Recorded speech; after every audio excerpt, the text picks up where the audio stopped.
Good morning, ladies and gentlemen, and welcome to this strategic webinar in the EUROCONTROL Stakeholder Forum series, where we'll be exploring the topic Managing Summer 2024 together.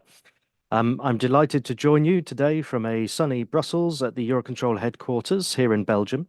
My name is Stephen Moore, and I'm the head of the ATM network operations here at EUROCONTROL Network Manager.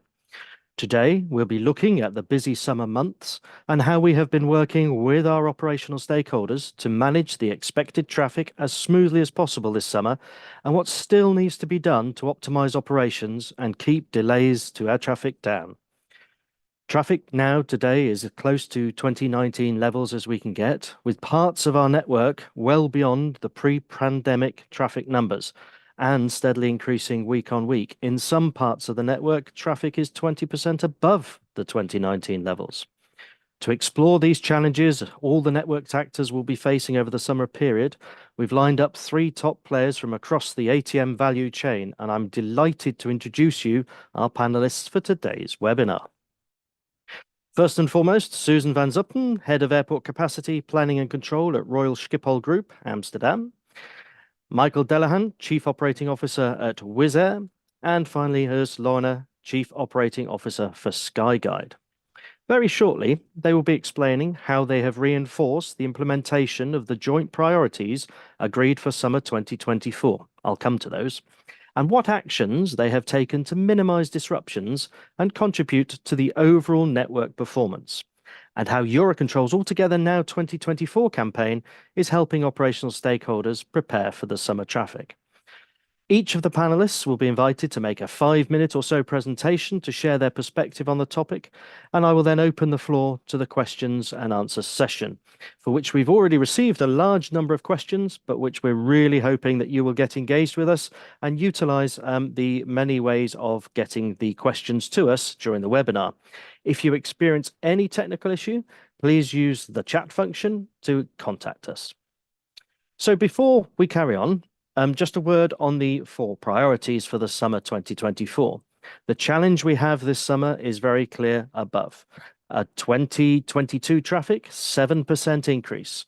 The same amount of reduced airspace as we had in 2022 and 2023 due to the conflict in Ukraine. So, how have we set up the network to look and deal with this all together now? In the first priority, we have a group of these key priorities that we are looking at. The first one being the prioritize that first rotation. So this means the first movement of an aircraft in the morning, the actual particular airframe.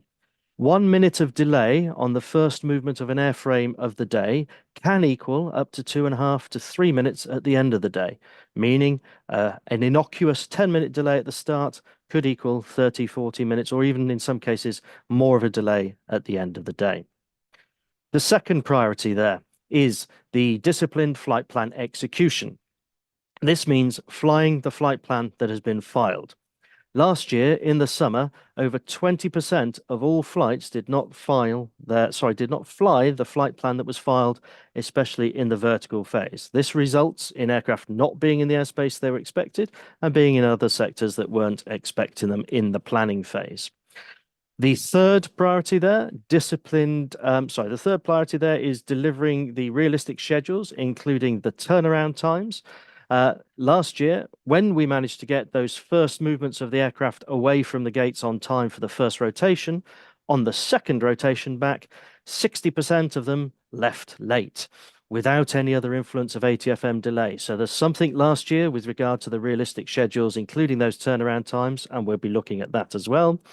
And then finally, the delivery of the agreed capacities, which means where air traffic controllers have agreed to provide a certain amount of capacity in the airspace, or where airports have agreed to provide a certain amount of capacity on the ground, those capacities should be delivered to enable all the planning that's taken place to result in an effective operation. And you'll notice there's a big piece of the pie missing, which is just coming up here, which is not one of the priorities as such from last year, but certainly for this year, we're looking very closely into the adverse weather management and how we can manage the adverse weather in the network.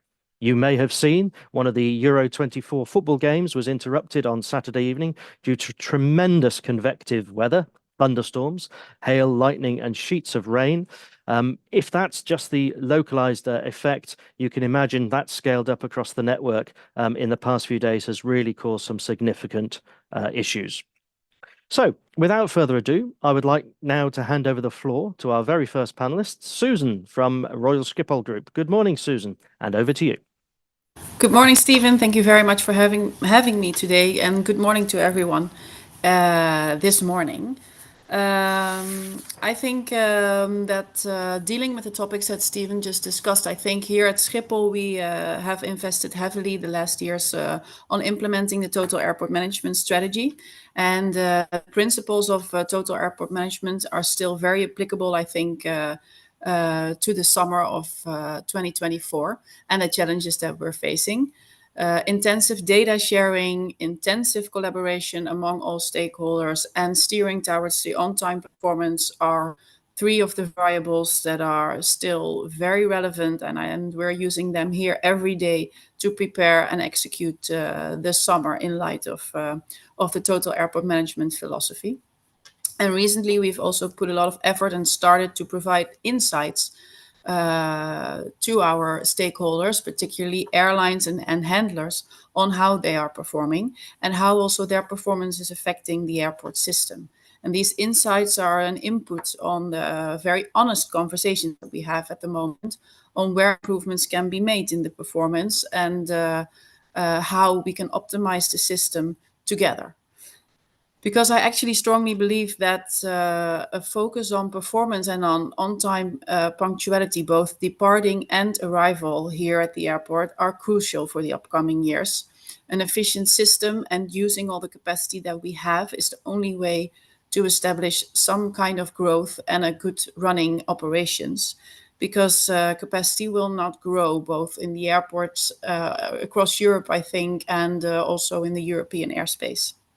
And it will be very difficult to just increase capacity according to the growth and the traffic that we already have, the demand that we already have. So focus on performance is absolute key.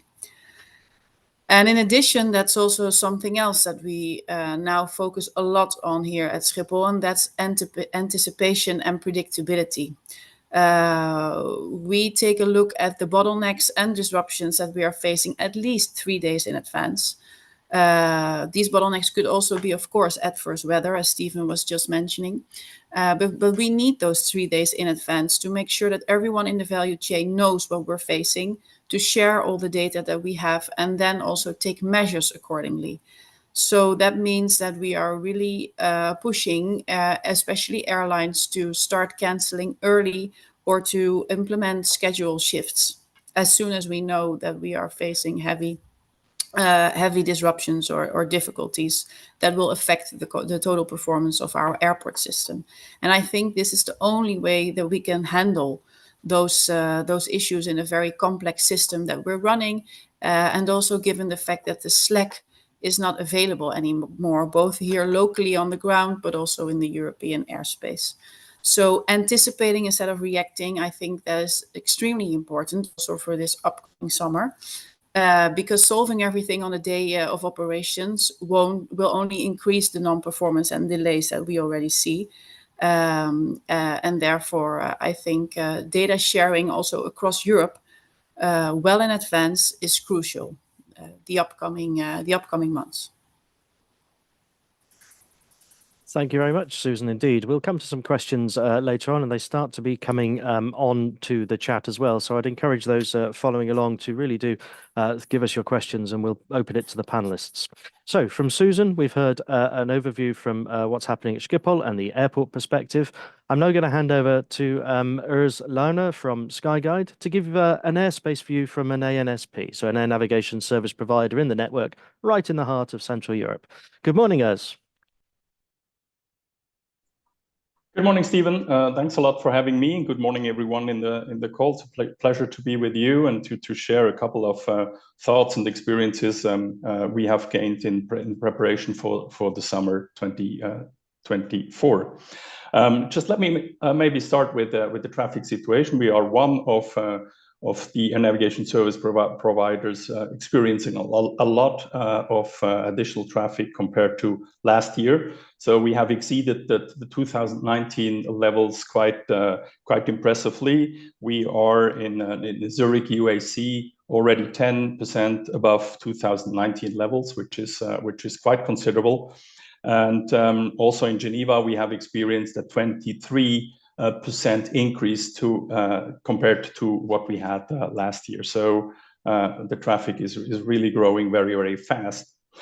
What we try to do is we do the utmost from the very beginning to actually stick also to these principles that were laid down by the network manager. We are, of course, closely working together with the network managers, trying to really make sure that we stick to these principles. So priority first rotation. This is something which we mainly address with our partners, the airlines and the airports, in order to make sure that we can really work together in order to make sure that the first rotation is going to leave Zurich or Geneva on time. Then when it comes to delivering the agreed capacity here, I have to be very honest and open. We're struggling a little bit in this respect because we are currently, and maybe we come back to that in the discussion then, but we are currently about to modernize our ATM infrastructure through the Virtual Center program. And to be very honest, it proves to be very complicated to have a new modernized platform, which we have brought into life already now, and still having old systems running on top of that. So that proves that this transition and transformation is really a difficult one. And therefore we had once or twice now, we were obliged to reduce the capacity as a precautionary measure because, of course, safety is the first priority still. Disciplined flight plan execution here. We also have a contribution to make as air traffic service provider. And here you have to understand that for an air traffic controller, it is very hard to swallow that he or she is no longer allowed to provide a shortcut. Because at good old times when I was trained as an air traffic controller, the best you can do in terms of customer satisfaction is to give the aircraft a direct route. And you were always very, very proud if you were able to do that. But now, in order to stick to the flight plan route and not to jeopardize the system as a whole, the ATCOs should no longer do that. And that's quite difficult to understand. What we also did with the network manager is, of course, we'd have had a look into the traffic flows. We also offered then finally our capacity in order to reroute some flows. For instance, over the Balkans, we have taken additional traffic, and that's the result we can already see right now. Now, I would say the biggest problem we currently have is well, Susan was alluding on anticipation. You know, anticipation is key. You have to be prepared for what's coming next. And here we have to say that it is very difficult. This predictability has become much more difficult because we have a high volatility of traffic still in the system. So we have unplanned entries into sectors where they're not supposed to fly. That automatically then jeopardizes the system as a whole. As a reaction, we have to inject additional air traffic controllers to be ready in order to open additional sectors. And that complicates our life quite dramatically.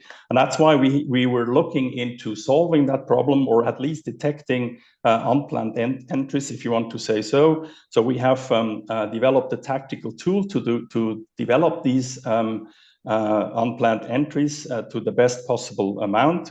And we have also a procedure in place now to refuse aircraft which are not supposed to fly in this very sector. So we can then actually avoid having an overflow in a dedicated sector, which automatically also creates a bottleneck.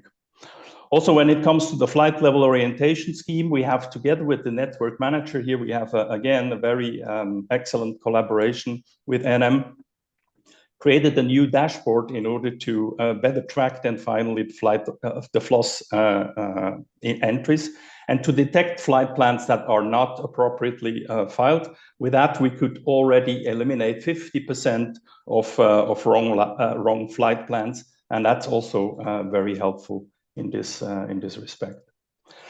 Then, of course, we are faced with a couple of special events like the Euro right now, just next door to Switzerland. Then we're going to have the Olympic Games, which also are going to have an implication. Here we also had a very early discussion with our French colleagues, with the network manager, in order to anticipate what's going to happen, mainly during the opening ceremony.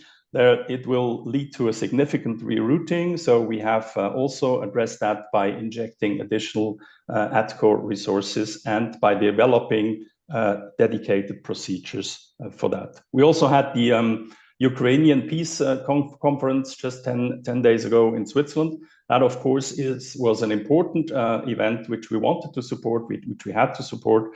And also here, we worked together with our neighbors in order to have the best capacity available anyhow.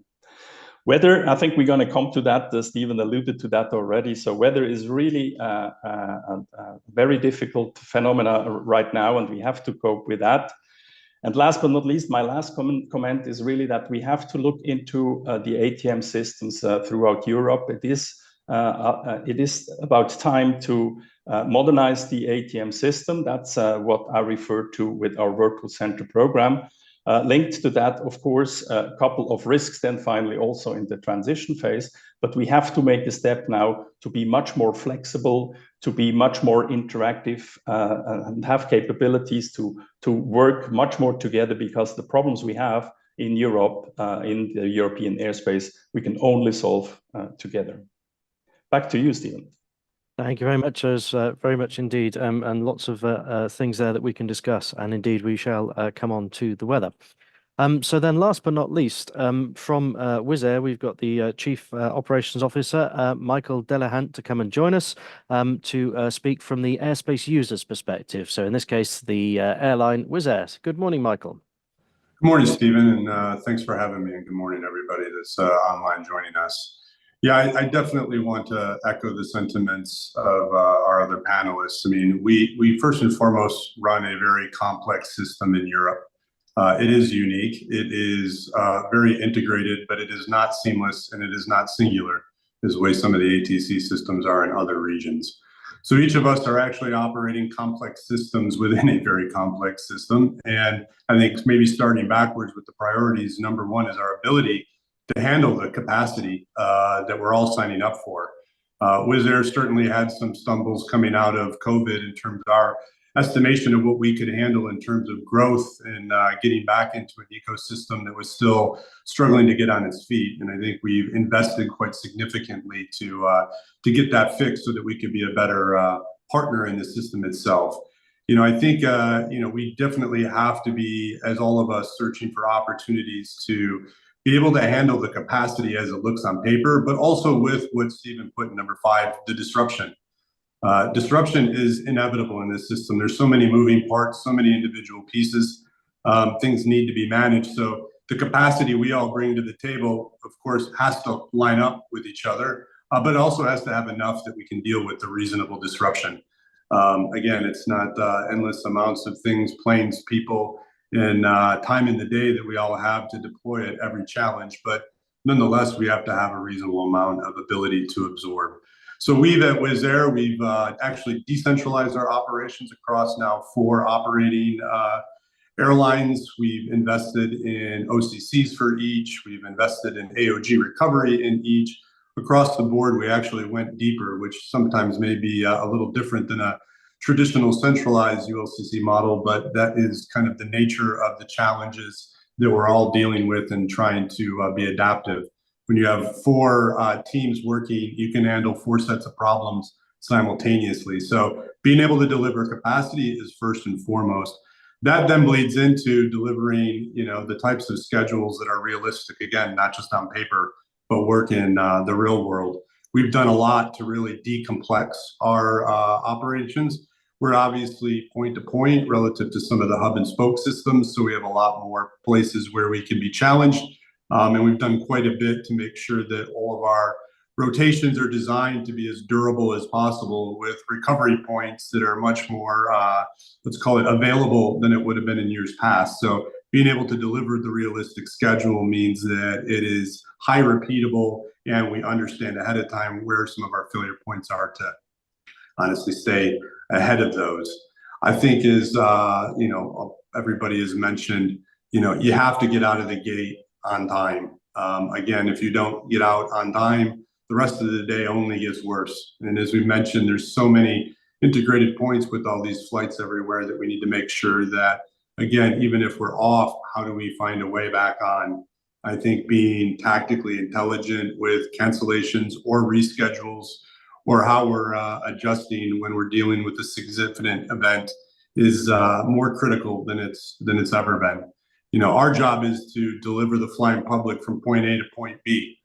When things don't go wrong, they're on our doorstep, as are all the governments and everybody else that wants to get frustrated when times are delayed and they're not making it to their destination. So while cancellations do seem like they're an easy available option, they're not for customers.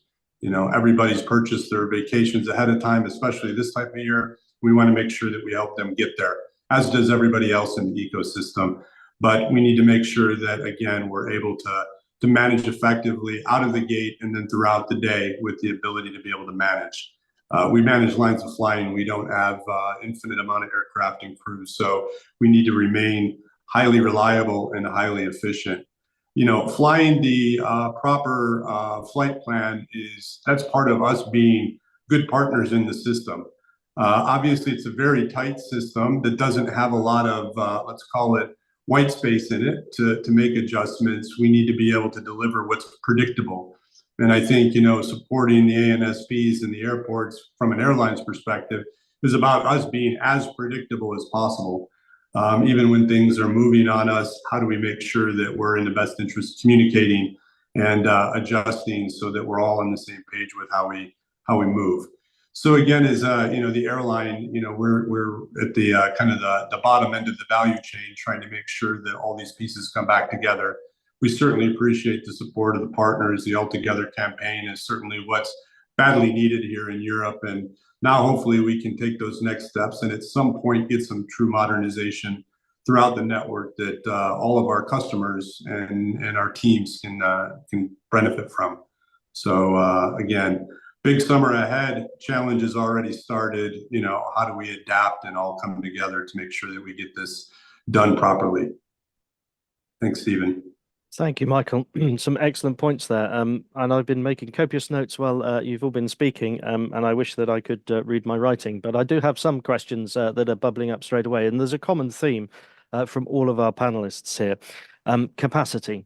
The capacity on the ground, the capacity in the sky, and of course the capacity that's offered then for the airlines in this case to operate.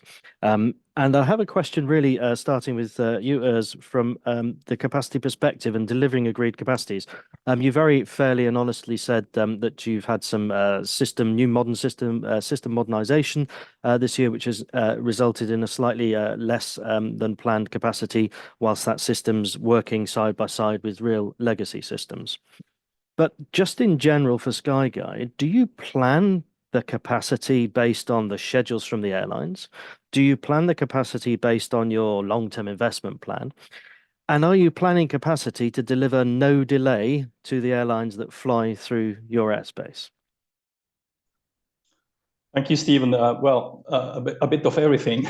So first of all, we plan the capacity based on the traffic forecast of EUROCONTROL. I think that's what we have at disposal. We look at these figures, and then on the mid to long term, we say, okay, it's going to be 2% traffic growth overall, and that's how we start the initial planning. Then, of course, a very complicated element is the budget process, because we have to finance then finally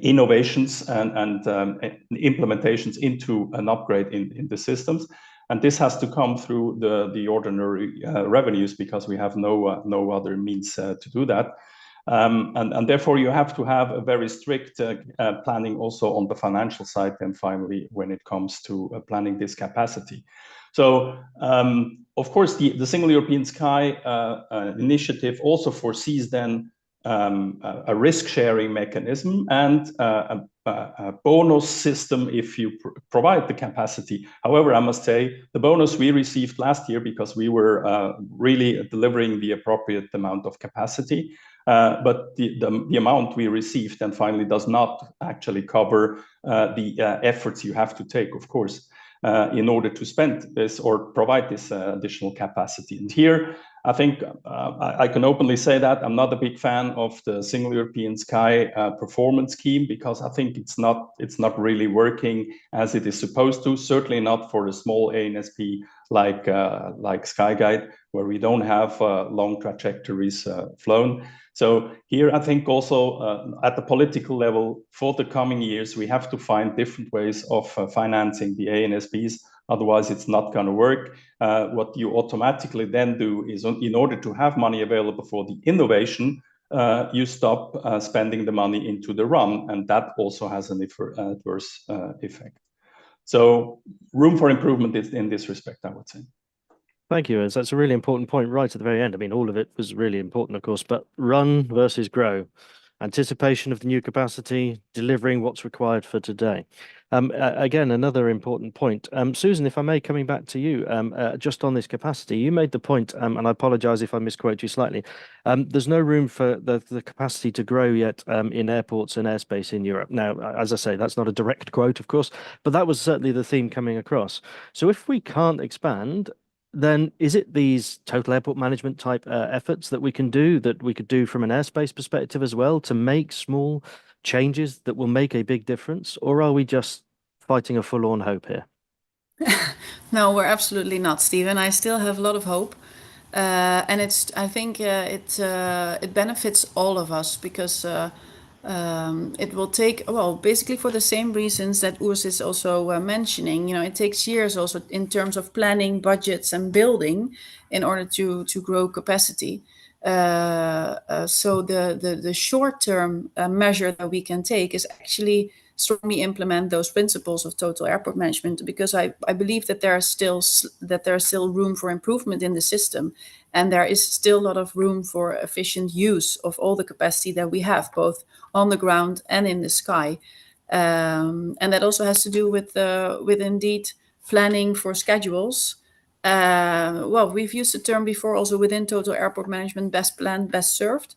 But that whole idea of having schedules that are actually flown, and people or aircrafts arriving also according to the schedule, yeah, that's the way, of course, of using the capacity that we have the best, because we also plan for those schedules and those forecasts. So I think data accuracy and making sure that everybody is adhering to the actual plans that they are communicating in advance would really help all of us, also on a more short-term note, to use all the capacity that we have. And I think that's crucial given the amount of demand and traffic that we're facing today. And of course, I think we all share the common goal of wanting European citizens to get them to the destination with an airplane. Thank you. It's a really good point there. Coming to Michael then. You spoke about many things, and you're absolutely right on every single one of them. There's nothing that I could hear that is contestable by anything, and not that we're trying to contest anything, let's be clear. But we've got a commercial schedule that's designed in advance to make an airline, not particular Wizz Air, but an airline money, no doubt about it. And we have the operational reality. In an airline, is that balance ever taken other than, oh, right, we've got to deliver what's been scheduled, and, oh, the operational reality is different? How do you deal with the two contrasting, I'm assuming they're contrasting, priorities? Well, I think, first off, great question, Stephen. I think what's most important for us is the design deliverable? And then if we invested and put together the right processes and systems in place to make sure we can deliver on that schedule, exactly as everybody's highlighted, reliably. Our issues with not delivering quote unquote reliable schedules in the past very much is related to our first wave.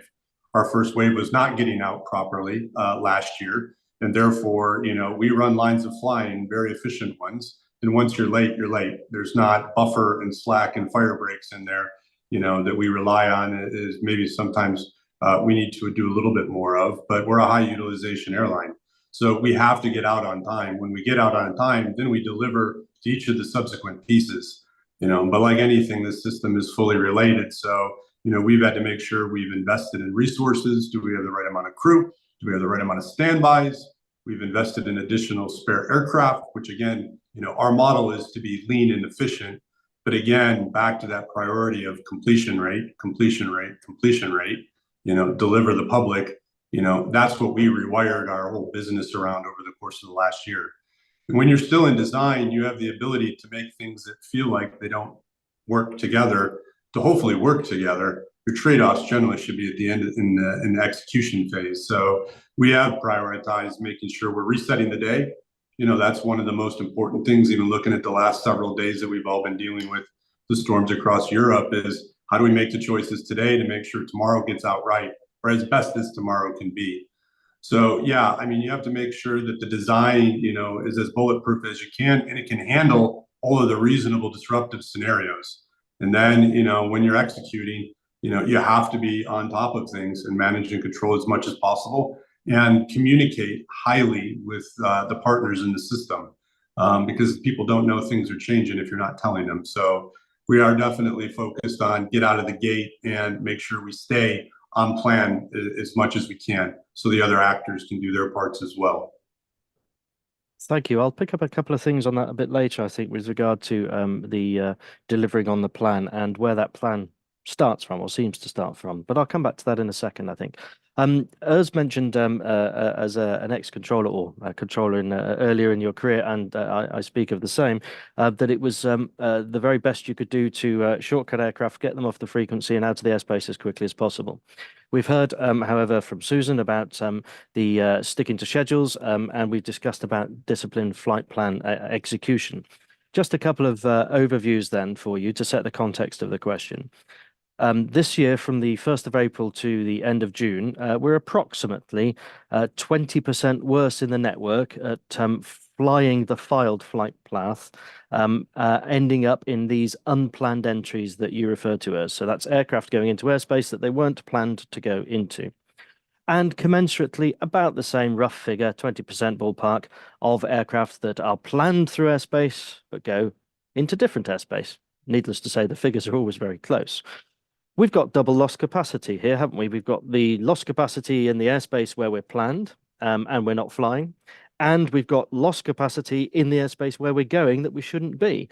Does this make the air traffic controllers generally regulate or reduce the traffic in both the sector that's expecting it and the sector that's not expecting it? Are we double losing capacity here because we don't trust the system, because 1 in 5 flights aren't doing what they plan to do?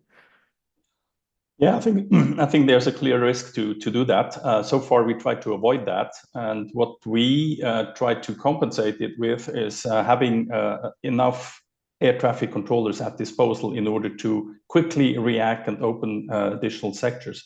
But of course, this is not efficient, because you have then basically to overstaff your centers. You have then people not available on another day, because they have to compensate, and that is not really helpful. So yeah, I think the general tendency, if we cannot improve that, is that we're gonna regulate then finally, or even over regulate, because we are afraid of getting taken by surprise by this effect. Yeah. Thank you. And of course, that's talking about the vertical phase.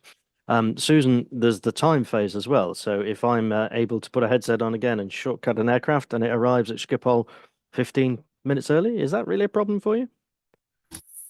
Unfortunately, it is. Coming early is as much of a problem as coming late. For the simple reason, again, that we plan all our assets, but also our stakeholders are planning on the schedules. So also a handler is not ready for that turnaround performance that you've been mentioning before, when everybody's coming in too early. Then basically the whole plan is shifting, and this also is again having an effect on the available capacity that we have. Thank you. So I'm building up a picture here in my head, and I hope I'm bringing you along with me then as the audience and the panelists. So we've got the issue in the airspace of lost capacity or unused capacity potentially, and potentially a regulation that is protective just in case, because it happened yesterday and so on. And we've got the problems on the ground for too early or too late arrivals. Let's come to the weather in a second. Let's assume a perfect day. Michael, in a perfect day, do your pilots still ask for shortcuts? And it's not just a pilot fault, because we've already said air traffic controllers will cut aircraft. We accept level changes due weather or due fueling or whatever are commonplace, but do they still ask for shortcuts? Do they still go as fast as they can to get home on the last rotation? Yeah, I think, kind of as you're saying, I think there's the one situation when it's sunny outside and everything's working reasonably normal versus when we enter a highly disruptive situation. And again, think back to the highly disruptive situation. It doesn't have to be across all of Europe. We're flying point A to point B. When one part goes down, it affects everything because the flights move through all these systems. So I think, to directly answer the question, our people are built to follow the plan. We were assuming that the plan that was given is the most efficient and effective one, both in terms of, how we're getting to cruise, how we're moving through the systems, and how we're coming down. We very rarely these days are asking for too much of shortcuts, and definitely not during a normal situation. We understand that, we show up, there's no ground handler, as Susan mentioned, there's no buses, everybody's sitting there waiting. That's a terrible, terrible customer experience. And again, it doesn't help any of us. So we certainly want to follow plan as much as possible, just because it allows the system to behave as the system's supposed to be. So we certainly try to stay on that course as much as possible. We don't want to burn more fuel. We don't want to be acting erratic. We know how complicated it is to manage all the handoffs from one airspace to the next. And you need to be following as much to plan as possible. Thank you. It's a good point, and you've mentioned disruption, so I won't hold off any longer before talking about disruption. But before we go to the weather, so in an ideal world, absolutely, we follow the plan from this sort of total airport management concept, total network management concept, if you like. Everything should run smoothly. So in disruption then, in the last 5 or so days, the convective weather, so thunderstorm, CB type activity, primarily but not exclusively across the Central Europe in an east-west band, but also then yesterday tilting more sort of north-south and drifting out to the east. We've had quite some weather disruption in the en route phase of flight. And in fact, June this year has seen over a 50% increase in delay as a result of en route weather. So when we've got disruption in the network, weather, is that the point at which we throw the flight plan, not regarding the safety, of course, but the plan out and we try our shortcuts and we do everything we can to get the schedule back on? Or do we accept that the new flight plan is the one we should be following and we shouldn't be trying to get shortcuts to make up time? What do you think, Urs? What would be your perspective from the ANSP? Yeah, again, it depends on how dynamic the situation is. Then, of course, we try to stick to the revised flight plan then, but very often it is just simply not possible any longer. And then you do as best as you can in order to manage the traffic. Then finally, predictability also is here the big word. The better it is predictable to see the weather coming, the easier in brackets it is to handle the situation. So, for instance, in Zurich Airport, we have a dedicated Met forecaster now at peak times, which is at our disposal, and with that we have already improved quite considerably. Then finally, the understanding of the weather situations around the airport of Zurich. But it is much more complicated, of course, when it comes to the en route phase. Thank you. Michael, do you have weather forecasters in the op centers of the 4 AOCs for Wizz Air? We're managed that. I mean, we co-locate the majority of our OCC people into the same place, so we're very active in managing against all of that, and we've got a very wide coverage. Obviously, we're flying from essentially Iceland down through Abu Dhabi and parts east, so we rely very much on what is the latest status of weather and the entirety of the system, obviously, because I think for us the biggest challenge is, if all the slots are known as the day gets started and we have to adjust our plans, that's one thing.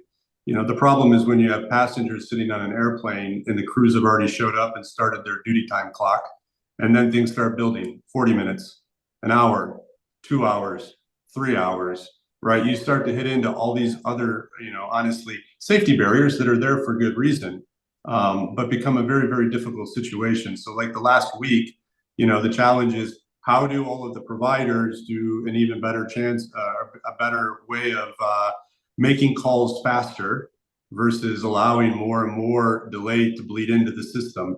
You know, let's call it what it is. If it's, you know, a shortage, if we can't handle the weather, whatever it is, we can all start acting. But when we start out on things that feel reasonable, board passengers, and then get to 4 hours on the tarmac, you know, these are things that are very, very difficult, very public, and you know, not what any of us want at all. So how do we make sure that we're, you know, as mentioned, I think Susan said, you know, if we need to cut and cancel sooner, I hate doing it, but I would rather do it if it saves the rest of the day in a big way. But I need to know that that's, you know, my only choice, and that's what I have to do, if that makes sense. Understood. We've had a few questions submitted in advance, and we'll stay with the weather topic as well. But very clearly there from us and Michael, we've got the predictability. You know, a slot is a slot, and the slot stability really would help rather than a lot of significant changes. One of the questions came in from Menzies Aviation, or a colleague from Menzies Aviation, and I'll read it out as best I can. It's quite long, so I'll skip a little bits. But it's talking about considering the forecasted growth in flights. Would it be helpful that someone, they quote the commission here, but it could be someone else, imposes the airports above a certain number of passengers or movements adhere to the best principles of APOC, ACDM, and slot coordination? Susan, one for you then. Should we have a mandate that airports with a certain number of aircraft movements should be ACDM, should have APOCs, should be totally connected? Yeah, maybe I think yes in the end, but I wonder if a mandate is something that should be necessary. In the end, it's something that I think we all feel that we need. We need that collaborative decision making in its utmost form to be able to perform well, both for our stakeholders and our passengers. So a mandate, yeah, maybe it could help to really force people, but I think in general, everyone involved in the European aviation business understands very well that only collaborative decision making and a very intense collaboration is the thing that could actually make us successful for the upcoming years. And besides, I mean, you can have an APOC or a CDM, you can implement it all and then check the box on fulfilling the compliancy rules if you would make this a mandate. But if you don't live it together with your stakeholders, then there's also basically no point. So you really have to be able to then also live according to the principles of total airport management, which really means like data sharing, becoming more predictable, steering for on-time performance, maybe also sometimes not only going after your own goal, but taking one for the team in that sense. I think actually that is even more important than just having those concepts live at your airport. Thank you. A really insightful point there as well. So I did say we're not going to go away from the weather, and we can't, because it's been a really trying 5 or 6 days in the network. On the subject of disruption, we've got a question been submitted online, and please, for those connected, do utilize the functions to submit your questions. The question runs as thus: it's almost disrupted too much. Maybe we need to decrease number of traffic instead of always trying to reach 2019 traffic levels. What do you think? Urs? Well, I think we are not the best place then finally to say, okay, now let's go for a reduction. I mean, it is the customer who dictates, and finally, and the people want to fly, and we clearly see that. I mean, the discussions we had during COVID was expecting to see a decrease in traffic because of the environmental situation, but we see that the people are not putting that at first priority right now. They want to be mobile and travel. So we have to find a way to cope with that. And I think there are ways of coping with that, even with difficult weather situations. And again, also in this respect, I think it can only go if we do that together. So here I see also some potential to have better meteorological information, you know, cross-border. I think we are pretty siloed in this respect still when it comes to the air navigation service providers. Here we have to improve in order to be better prepared then finally on difficult weather situations. Thank you. And the same sort of question then to you, Michael, from your perspective as an airline. I mean, we're talking about here and now and today. I'm assuming that most airlines have expansion plans in terms of growth in the coming years. How do you see it from the question's perspective? Yeah, I mean, I think there are some natural constraints within the system. I think the airports do a good job of trying to, be designed for efficiency and reasonable tolerance for the challenges that hit them. So they're publishing a certain amount of slots that we're all allowed to try and capture. Again, I think the system is set up so that there are how much can reasonably be managed within it. So I don't think that we need to cut it back even further. But I think, as said, there's a lot of opportunity to make the system more effective and more efficient. We're in a continuous improvement business. This is an engineering game. How do we use the best of what we're capable of to be, meteorology is going to be a bigger and bigger and bigger issue. We need everybody to be modern. Some of these things are available, in a lot of places and not extensively expensive. How do we make sure that everybody's working off, the same playbook and have the ability to adapt together? So I think finding more efficiency in the system is a better challenge for us to go after than trying to limit the system itself. So I think, as we're going to grow, people want to travel, and these are big freeways in the sky. We need to make sure that they can handle the traffic. Obviously, things like the Ukraine situation and that have made those freeways a bit more congested. But it's up to all of us to, better plan, better have the resources that are required, even if that's a bit more sometimes than we would like. But we have to deliver, and deliver together. Thank you. You make a very good point. It's an engineering problem. It's a mathematical problem. There's the capacity on the ground, which is known, and from that we should build a comprehensive total network perspective. But we see, for example, at this times of year, the traffic in the southeast axis, so going down towards Greece and Turkey, and the traffic on the southwest axis, down towards Spain, the Canaries and beyond, obviously hugely popular in the demand, and the demand there arguably gets very close, if not in some cases and places, above the capacity that's available. If we're talking about a totally engineered plan, we have slots at the airports, sold and bought for the airlines to operate, but seemingly very little coordination on the city pairs and the demand through the airspace. Susan, is this something that troubles you as an airport, or are you just happy to have the aircraft turn up and the slots filled? No, actually, that's a very good point, Stephen. I think we also have to get to a more European system on how we do this together. And how the slots are distributed and also flown in the end, because otherwise, again, the same story goes that that European plan that you're referring to won't work. And then, of course, on the day of operations, we can all very much put all our effort in sticking to the plan and making sure that we adhere to the flight times that we've announced. But one step before that, the total capacity needs to be divided as well. And now this is actually not a coherent thing that we do within Europe. So that also, again, makes it more difficult for us to anticipate on the amount of demand that is coming. And also to make sure that we're ready for smooth operations. Thank you. And in the subject of the weather, we've got this unique position perhaps in Europe with certainly from a Eurocontrol perspective, 43 member states, so 43 NSPs, over 67 area control centers in the network, most of whom have an individual meteorological forecast or forecaster on site. We have the airlines who have a pooled resource of forecasters. We have airports who have forecasters for their airport and presumably the area around. And we have here at the Network Manager Operations Center the inputs from the EU MetNet and our weather provider to give an overview. But we have no real network meteorological forecast, no real network view on the weather.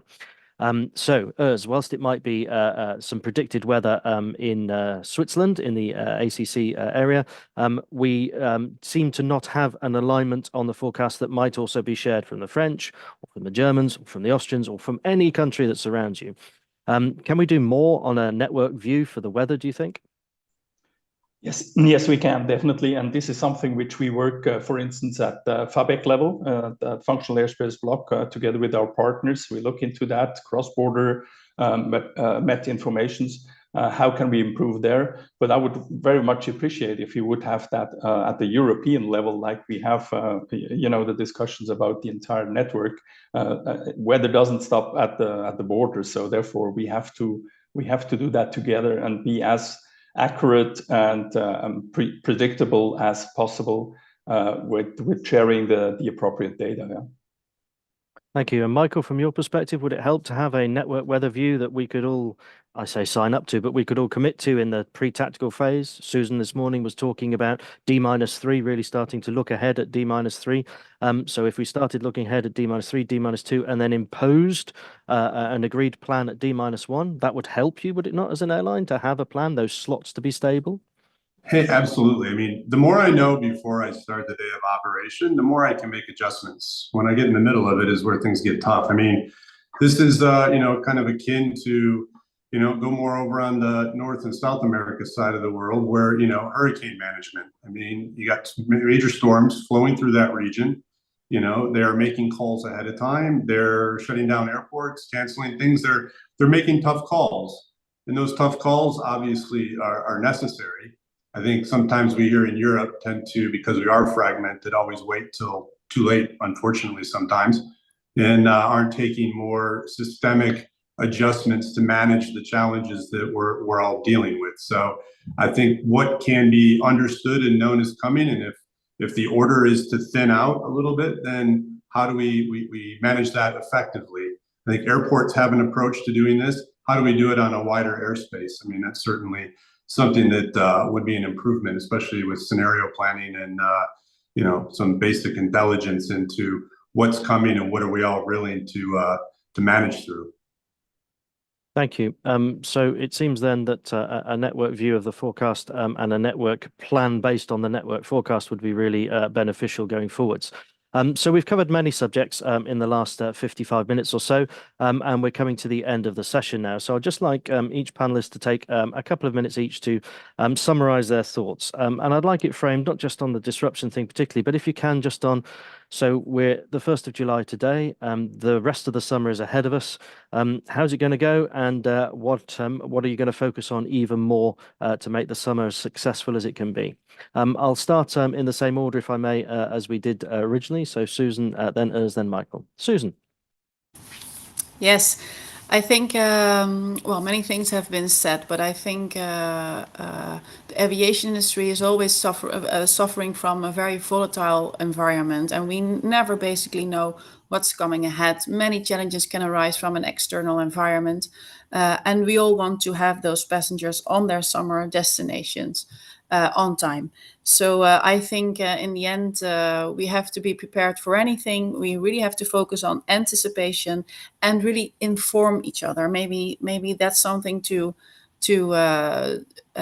say once more. I think even if you have an issue, if you don't know how to make your day, sharing the information, sharing the problems that you have, being honest about it and open really helps to solve it together and to really intensify the collaboration, because we're in it together in the end. And I think we all share the same goals. And that will really help us for summer. And the more in advance, of course, we share the information that you have, the better it is, because then we can still try to solve the problems. But I think we really need each other this summer, and should tightly hold on to each other to make it a very big success. Thank you. And over to you, Urs. Thank you. I chime in what Susan has said. Well, we need each other, so we have to continue the way we have started. I think we have made some very good steps with the initiative from EUROCONTROL. We have to continue this way, seeking for new solutions, seeking for optimizations all together. Not every ANSP has to reinvent the wheel every time, so we have to share also innovations, I would say, and we have to clearly continue to modernize our ATM infrastructure. We have to go this path, even if it's paved with a couple of hurdles, of course, which we experience right now. But we have to go there. We have to have a much higher flexibility and get away from vertically integrated systems towards systems which we can really share everything, every data available among the partners, and also help each other out in case we have shortages in air traffic controllers or whatever it is. So again, I repeat myself, I know, but we can only overcome the issues we have together. Thank you. It's an interesting point you make there, though, about sharing innovations amongst the partners. Just as a very quick aside before the people behind the camera get worried that I'm going to drag on and on and on, would you really share the innovations then? Can that be done? It can be done. It has to start with having systems with open interfaces, So we try to do that with the virtual center right now. We know that some of the big suppliers also think in this way, and I think that's a very important first step, and we have to continue this path. Okay, thank you. And turning to you, Michael, then for some form of summary then. Susan said that absolutely, we've got volatility this summer and the anticipation, inform and share. We're in it together. We share the same goals, which is absolutely the case. As amongst many other things, said that the summer's paved with some hurdles. What do you want as an airspace user? What is it that you need this summer to help us get through towards the end? I think, as everybody said, I mean, reasonable predictability where it's possible. We have, this is not like we're flying for the first time. We've been doing this for a long time. Weather's been around since, the dawn of time. So these things we need to continuously learn and get better on. And I think, as everybody said, make sure the information is free flowing and ubiquitous. It's not anybody necessarily competing when it comes to day of operations. We're all trying to deliver. And any of us that are not delivering well, unfortunately, impact everybody around us. And in Europe, the EC261 system is incredibly punitive, especially on us airlines when things aren't right, and small things can build into big things. So again, I think we're doing a much better job as an ecosystem of sharing our objectives. I think we've started to do a good job with your all support and making sure that we're performance managing against those objectives. But I do think there are still places within the system that we need to be more transparent and get the capacity right. I'm not allowed to not have airplanes and crew to deliver on my flights. We can't be not having places where either we don't have controllers, we don't have ground handling crews. All of those things have to come together. So if you sign up, you need to deliver. So I would just ask everybody to continue to find ways to, especially at this most busiest time of the year, make sure that you have what you need to be a good partner. That's what I've got to do. And I'd ask my partners to do the same. Thank you. I see just before we finish, there's one final little question that popped up that we probably have time to take very briefly. If you can just limit the answer to a sentence at the most. How do these complex operational activities, the ones we've been discussing for the last hour, impact attracting and retaining the workforce in aviation? Susan. Well, I think on the one hand, it makes it a very attractive work field to work in, because if you like complex puzzles, then this is the place where you need to be. On the other hand, many people have a lot of opportunities these days, and also young people have a lot of opportunities these days. They can pick and choose. So we have to make sure that aviation stays attractive for all of them, basically, because we really, really need them the upcoming years. Thank you. Is it still a career for life, air traffic control? Very difficult, to be very honest. Air traffic controllers, even the young fellows we engage right now, they're not looking for a lifelong job. They want to have a good job for 5 years, and then they seek for something else. So here we also have to have models where we can offer then job opportunities and career models also for air traffic controllers. This is also going to change the game very clearly. Thank you. And finally, Michael, do you think these complex operational situations will help attract more to the aviation workforce? Hey, I think we, kind of the way we are here at Wiz, I mean, our business is for warriors only. Let's face it, the amount of things that hit all of us is nonstop and constant. And, if you don't want to, jump in the battle and be a part of it, this isn't the industry for you. But as Susan said, I mean, if you want to solve some of the toughest logistical problems on the planet, I mean, this is the place to be. I think our crews do a heck of a job of being resilient. I mean, they are the front line. They're the people that are sitting on airplanes, keeping customers calm when things aren't right. And, having those people that want to serve, want to deliver customer service, that's what this is all about. So I think as long as we're being honest with the people that we're trying to attract, we're better investing early in the process, I think this is still a very healthy, exciting place to be. Thank you. And at this point, I'd like to draw the webinar to a close. I hope you connected online have really enjoyed it. I know that myself and the panelists have certainly enjoyed the debate. I'd like to thank at that point the panelists, Susan, Urs and Michael, for their exchanges, insights and discussion. I'd also like to thank you, the audience, for showing interest and engagement with the questions and with giving us the support by dialing in and listening along.